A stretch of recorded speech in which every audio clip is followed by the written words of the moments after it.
Hello friends, आप सभी का हमारे चैनल एग्जाम टाइम IQ पे स्वागत है। आज है 16 जुलाई 2020 और 16 जुलाई के करंट अफेयर्स में आप सभी के लिए इस वीडियो के माध्यम से लेके आ गया हूँ। आप सभी इस वीडियो को ध्यान से देखिए और पूरा देखिए, क्योंकि मैं प्रत्येक प्रश्न का आप सभी को डिटेल में एक एक का आंसर बताऊंगा। और इसी वीडियो के अंत में आप सभी से एक प्रश्न पूछूंगा। वह प्रश्न पिछले वीडियो से होगा, तो आप सभी उस प्रश्न का उत्तर हमें कॉमेंट बॉक्स के माध्यम से दीजिएगा। और हाँ, जो भी फ्रेंड्स अभी तक चैनल एग्जाम टाइम IQ को सब्सक्राइब नहीं किए हैं तो कृपया सब्सक्राइब भी कर लें, क्योंकि मैं फ्रेंड्स आप सभी के लिए प्रतिदिन करंट अफेयर्स वीडियो ला रहा हूँ, जिससे कि आपके आगामी एग्जाम के लिए बहुत ही महत्वपूर्ण होगा।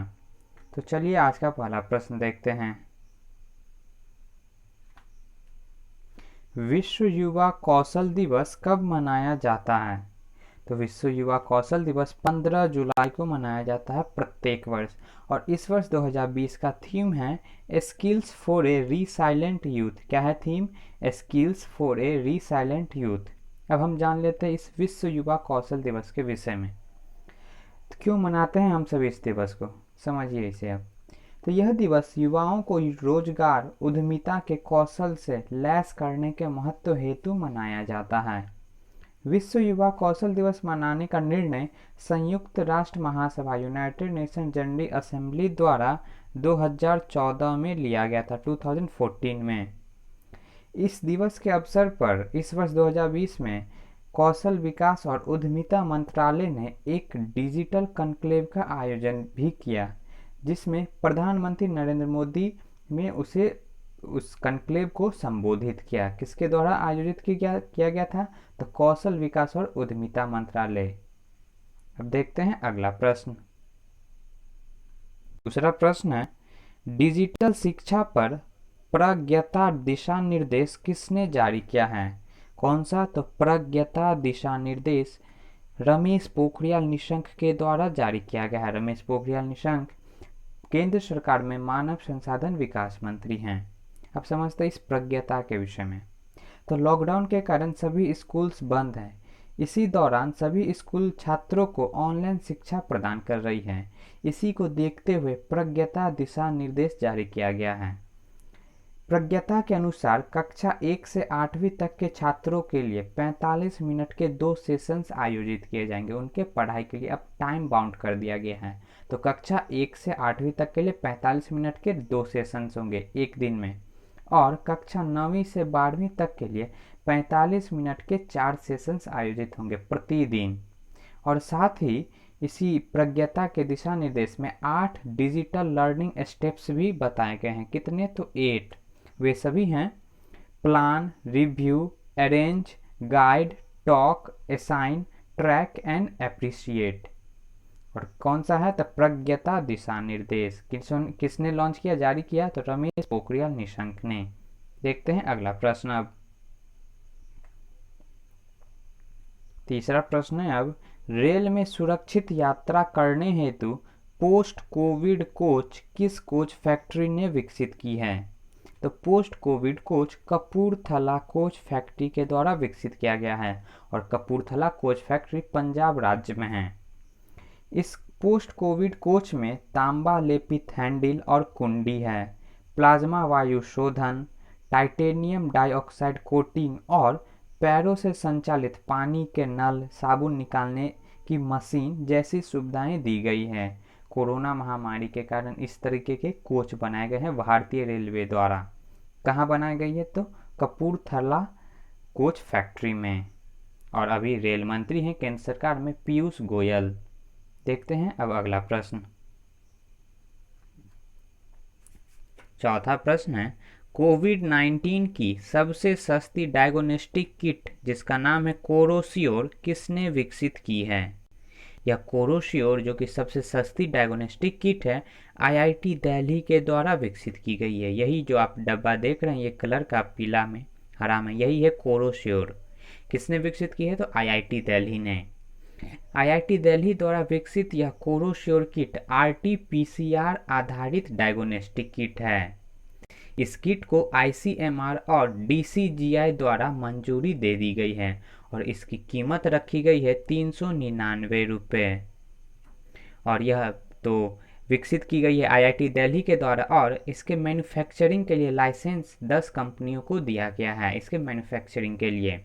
और इसे लॉन्च किया रमेश पोखरियाल निशंक ने और विकसित किया गया है आईआईटी दिल्ली के द्वारा। अब देखते हैं अगला प्रश्न। 5वां प्रश्न है अब बीसीसीआई के अंतरिम सीईओ चीफ एग्जीक्यूटिव ऑफिसर के रूप में किन की नियुक्ति हुई है। तो बीसीसीआई के अंतरिम सीईओ बने हैं हेमांग अमीन। ये जो आप इमेज देख रहे हैं यही है हेमांग अमीन।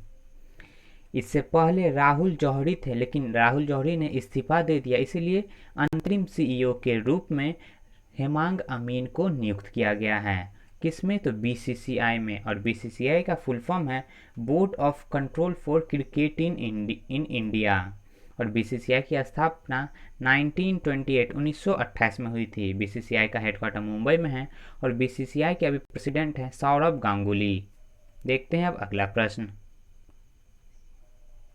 6वां प्रश्न है एशियाई विकास बैंक एशियन डेवलपमेंट बैंक के उपाध्यक्ष कौन बने हैं। तो एशियन डेवलपमेंट के उपाध्यक्ष बनेंगे अब अशोक लवासा। अशोक लवासा भी भारत के चुनाव आयुक्त हैं और अब ये दिवाकर गुप्ता की जगह एशियाई विकास बैंक के उपाध्यक्ष बनेंगे अगस्त में। इनकी जगह तो दिवाकर गुप्ता की जगह। और किस बैंक है? तो एशियन डेवलपमेंट बैंक है। एशियन डेवलपमेंट बैंक की स्थापना 1966 में हुई थी। एशियन डेवलपमेंट का हेडक्वार्टर मनीला फिलीपींस में है और एशियन डेवलपमेंट बैंक के अभी प्रेसिडेंट है मसात्सुगु असाकावा और अब वाइस प्रेसिडेंट हो जाएंगे अशोक लवासा। इनकी जगह तो दिवाकर गुप्ता की जगह। देखते हैं अगला प्रश्न अब। 7वां प्रश्न है अब ए सॉन्ग ऑफ इंडिया नाम से शीर्षक किताब किन के द्वारा लिखी गई है। तो ए सॉन्ग ऑफ इंडिया किताब रस्किन बॉन्ड के द्वारा लिखी गई है।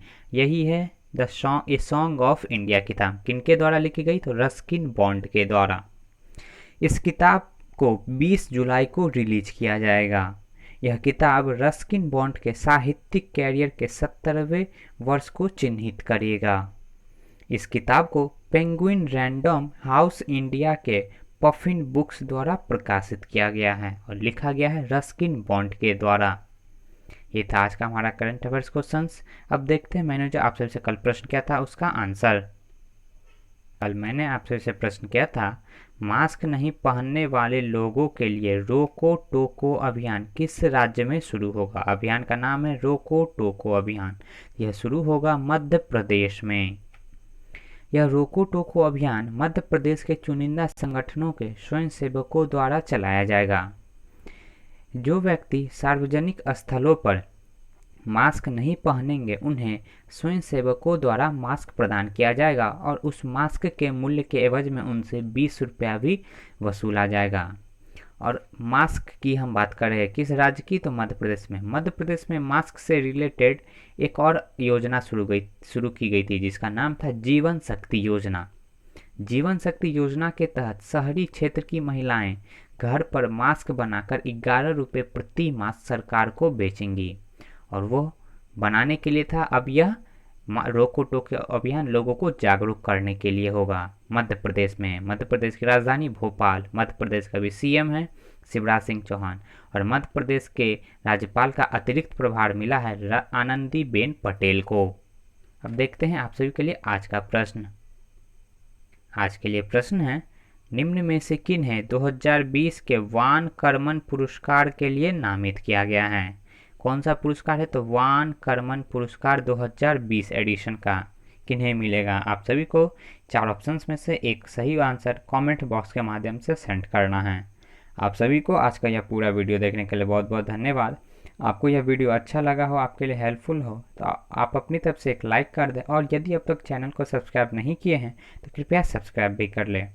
और फ्रेंड्स, मैं आप सभी के लिए प्रतिदिन करंट अफेयर्स वीडियो तो ला ही रहा हूँ, साथ ही इंस्टाग्राम और फेसबुक के माध्यम से आप सभी के लिए स्टोरीज़ में मैं प्रतिदिन करंट अफेयर्स पे क्विज़ भी अपडेट करता हूँ। तो आप सभी उस क्विज़ में पार्टिसिपेट कीजिए। पार्टिसिपेट करने के लिए मैंने डिस्क्रिप्शन बॉक्स में लिंक दे रखा है फेसबुक और इंस्टाग्राम का। तो आप सभी उस लिंक पर क्लिक करें और उस फेसबुक और इंस्टाग्राम ID को फॉलो कर लें। That's all from today. Thank you.